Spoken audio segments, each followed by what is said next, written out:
I had no interest in going on a mission trip. I don't like to be sweaty or dirty, and I don't like to be away from home, and he was able to use me. It was amazing. This has been a 2-year process for me, and what he's taught me throughout those 2 years has been to trust him and obey him. And this trip was an accumulation of all of my obedience in the last 2 years, and he just poured out blessings all week. Every day there was something even more amazing than the day before.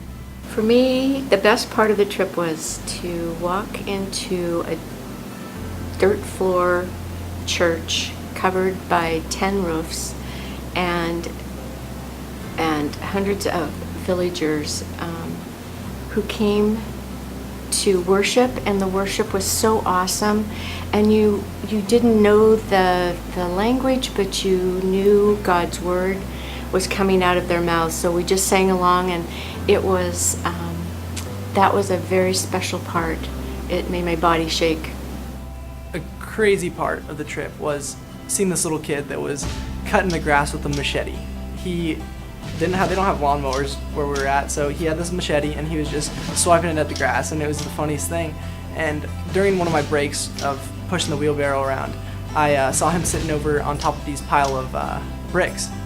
So I walked over to him, and I don't know any Spanish at all. So, I mean, I was kind of in a rough spot, but I went ahead and grabbed his foot because he was bare feet. And so I grabbed his foot and started massaging it, and they were really dirty because he'd been working this whole time, way harder than all of us, and he was probably 6 years old. And he was going ahead and whacking at all of this grass, and he ended up cutting probably a quarter of an acre with a machete.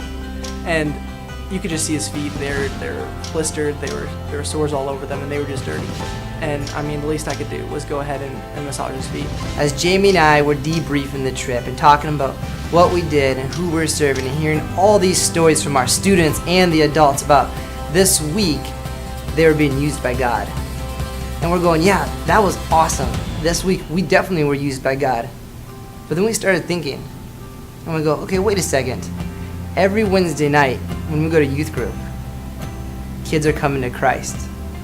Kids are experiencing Jesus for the first time. And we go, we have this experience every single week as we serve in the youth group. Going to Honduras wasn't just another thing. It was a change of lives. Not just their lives, but our lives.